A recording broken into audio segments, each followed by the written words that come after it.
ఏదైతే మీరేసిన సిట్ ఉందో సిబిఐ ఉందో సుప్రీంకోర్టుకి అది ఇచ్చారో ఛార్జ్ షీట్లో కూడా ఇందులో కలిసిందని చెప్పకుండా అందులో జగన్మోహన్ రెడ్డి గారు కానీ సుబ్బారెడ్డి గారు కానీ మరి మన భూమన కరుణాకర్ రెడ్డి గారి పేర్లు లేకుండా కూడా ఇవ్వటం ఆ లడ్డు వచ్చిన విషయంలో ఆ లడ్డు పవిత్రతని మరి ఇంతకుముందు భంగం కల్పించారు. అందులో కొవ్వులు కలిసినాయి ఆ కలిసినాయి అని చెప్పి మీరు చేసింది అందులో ఏమీ కలవలేదనే దాని మీద వైఎస్ఆర్ పార్టీ పిలుపు మేర వెంకటేశ్వర స్వామి గొళ్ళల్లో ప్రతి ఒక్కళ్ళు కూడా వెళ్ళి అక్కడ ఆ స్వామిని వాళ్ళకి మంచి బుద్ధి ప్రసాదించండి, ఇలాంటి బురదేసే వాళ్ళని క్షమించండి అని చెప్పి కోరటానికి రాష్ట్ర వ్యాప్తంగా వెళ్ళే సందర్భంలో మరి అంబాటి రాంబాబు గారు ఆ ముందే మీరు ఫ్లెక్సీ పెట్టారు, లడ్డు మాట్లాడుతున్నట్టు కన్నీరు కారుస్తున్నట్టు. అందులో జగన్మోహన్ రెడ్డి గారు, భూమన కరుణాకర్ రెడ్డి గారు, సుబ్బారెడ్డి గారు ఫోటోలు వేయటం, అది మర్యాదగా అది తీసేయండి, అది మంచి పద్ధతి కాదని చెప్పటం. మీరు పెట్టారు కాబట్టి ఆయన తీసేయచ్చు, లేకపోతే ఆయన కారు ఎక్కిన తర్వాత తన కురవాళ్ళు కూడా ఎవరైనా పీకేమంటే పీకేయచ్చు. ఒక పద్ధతి ప్రకారం చెప్తే ఆ తర్వాత గుడికెళ్ళి అది పీకాలని లేకపోయినా సరే అప్పటికే అరాచకంగా కర్రలతోటి రాళ్లతోటి ఆయన మీద దాడి చేసే ప్రయత్నం చేస్తే మరి అతన్ని అనవసరంగా అనవరాని మాటలు ఆడితే ఒక మరి ఏఎంసీ చైర్మన్ ఏదో సొసైటీ చైర్మన్ ఒక ఆవిడ గ్రంథాలయం చైర్మన్ చాలా దారుణంగా మాట్లాడటం జరిగింది. ఒక ఆడ గొంతుకు మాట్లాడవలసిన పలుకులు కాదవి. అలాంటి మాట్లాడినా ఒకటి చేయి నరికేస్తానన్నా మరి లా లా లా లా రకరకాల మాట్లాడినా ఎవరైనా ఉప్పు కారం తినేవాళ్ళు మాట్లాడారు. కానీ నేను విన్న దాన్ని బట్టి ప్రకారం వాళ్ళు ఎవరైతే అన్నారో వాళ్ళని తిట్టడం జరిగింది. చంద్రబాబు నాయుడు గారు కావాలంటే రమ్మనండి అన్నాడు, కానీ ఆయన తిట్టినది కాదు.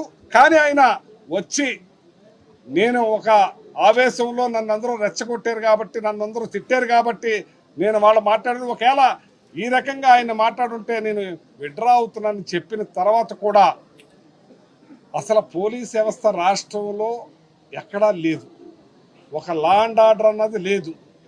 ఒక అరాచకంగా తయారయ్యి ఇక్కడ ఇంటి మీద 4:30కు మొదలెట్టి ఆ ఇంటి మీద దాడి చేసే కార్యక్రమం. ఆయన క్షమాపణ కోరినా నాది ఏదన్నా తప్పుంటే వెనక్కి తీసుకుంటానన్నా ఆ ఇంటి మీదకి ప్లాన్ ప్రకారం ఎక్కడికక్కడ రాళ్ళు కర్రలు అన్నీ కూడా సమకూర్చుకొని మరి ఇలాంటి కార్యక్రమాలు చేస్తే ఏమనాలని నేను అడుగుతున్నాను.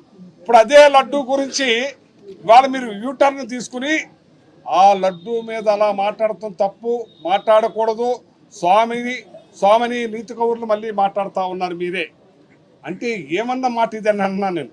మేము అదే కదా కోరింది, అలాంటి అరాచకం పనులు చేయకుండానే కదా, అలాంటి లడ్డు మీద అలాంటి ఫ్లెక్స్లు పెట్టొద్దనే కదా మీరు చేసింది మీరే. మీరు ఇలా దాడి చేసింది మీరే. మళ్ళీ తిరిగి స్వామికి మీకు అన్ని చుట్టుకుపోయేటప్పటికీ, మీ ఇండస్ట్రీల చుట్టూ తిట్టుకుపోయేటప్పటికీ, మీ పాలు చుట్టూ తిరిగిపోయేటప్పటికీ, మీ పాలు ఉతంతాలు ఎక్కడెక్కడ ఏ రాష్ట్రంలో ఉన్నాయని తెలిసేటప్పటికీ మళ్ళీ యూటర్న్ తీసుకుని మీరు ఇవాళ నీతి కవర్లు చెప్తున్నారంటే, భగవంతుడి మీద ప్రేమ కొత్తగా ఒలకబోస్తున్నారంటే ఎంత విడ్డూరంగా ఉందో. చేసిన పనులన్నీ చేసేశారు, చేసిన దాడులన్నీ చేసేశారు. ఇక్కడ దాడి చేశారు. ఏదైతే ఈ పూజలో భాగంగా మీరు చేసిన తప్పని చెప్పిన జోగి రమేష్ ఇంటి మీద కూడా ఒక ప్రణాళికాబద్ధంగా ఒక తోటకి చేర్చి పోలీసులే దగ్గరుండి మరి అక్కడ కూడా అరాచకం చేసే కార్యక్రమం చేశారు. పెట్రోల్ బాంబులు యాసిడ్తో కలిపి నేను ఎప్పుడు చూడలేదు, ఇది ఎప్పుడు ఎరగలేదు. ఇది ఎప్పుడో మన తెలంగాణ జయాంధ్ర మూమెంట్లో జరిగినాయి అనేవాళ్ళు. అటువంటిది ఇలాంటివి చేశారంటే మీరు ఏ రకమైన పరిపాలన చేస్తున్నారు, ఏ రకంగా దీన్ని తీసుకెళ్లాలనుకుంటున్నారు? ఈ రాష్ట్ర ప్రజలు మీకు ఏమని ఇచ్చారు? మీకు ఈవీఎంలు ఇచ్చారో ప్రజలు ఇచ్చారు. మీరు చేసి ఇది ప్రజాస్వామ్య దేశం, ప్రజలకు అనుగుణంగా మీరు చేయాలి. ఇది మీరు రాచరికం కాదు. మీరు ఆర్డర్ వేస్తే ఆర్డరు, మేము ఎంతకైనా అమ్మేస్తాం, రూపాయి పావలాకి ఇస్తాం, ఊరికినే ఇస్తామంటే ఇది ప్రజాస్వామ్య దేశం. ఈ ప్రజాస్వామ్య దేశంలో ప్రజలకు అనుగుణంగా మరి లా అండ్ ఆర్డర్ను కాపాడుకుంటూ, ప్రజలను కాపాడుకుంటూ మరి ఇవాళ ప్రతిపక్షం మాట్లాడతారు. మీరు మాట్లాడలేదు అబద్ధాలు. 3,32,00,000 కోట్లు అప్పు చేస్తే జగన్మోహన్ రెడ్డి గారు 14 లక్షల కోట్లన్న ఈ చంద్రబాబు నాయుడు గారు అబద్ధం కాదా? అది మీరు ఎన్ని రకాల బురద చిమ్మారు, ఎన్ని రకాల అల్లరి చేశారు. ల్యాండ్ టైటిలింగ్ యాక్ట్ని మీ ఇష్టానుసారంగా జగన్మోహన్ రెడ్డి గారి మీద రుద్దేసి మళ్ళీ అదే కొనసాగిస్తున్నారే. ఇవాళ మీరు ఎన్ని అబద్ధాలు చెప్పారు. ఇవాళ పీపీపీలో పెట్టేసానన్నారు 18 ఏళ్ల అమ్మాయికి 1500 రూపాయలు. ఇది అబద్ధాలు కాదా? మీరు 3000 రూపాయలు లేకపోతే 20 లక్షల ఉద్యోగాలు ఇస్తున్నారు. ఇది అబద్ధాలు కాదా? దానికి మరి ఏంటి? దానికి మీ సమాధానం ఏంటని అడుగుతున్నాను నేను. మీరు చేసే అన్ని అబద్ధాలు, మీరు చేసే అన్ని అరాచకాలు, మీరు చేసే అన్ని లా అండ్ ఆర్డర్ లేకుండా చేస్తున్నారు. మీరు గెలిచిన కాడి నుంచి రెడ్ బుక్ సిద్ధాంతం తీసుకొచ్చి ఎంత అరాచకం సృష్టిస్తున్నారు మీరు.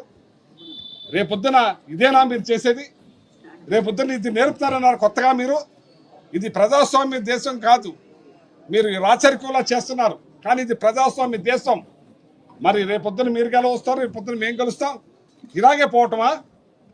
మీకు ప్రజలు ఇచ్చిన మ్యాండేట్ ప్రకారంగా మీరు మంచి పరిపాలన అందించాలి, మంచి పేరు తెచ్చుకునేలాగా మళ్ళీ మీరు వస్తానికి ట్రై చేయాలి. కానీ ఇలాగా ఏదైతే ప్రతిపక్షాల గొంతులు నొక్కాలి, ప్రతిపక్షాలను అంతం చేయాలి, ప్రతిపక్షాలు ఇళ్లను దాడి చేయాలి, ప్రతిపక్షాలు లేకుండా చేయాలంటే ఇది ఎవరి తరం కాదు. ఇది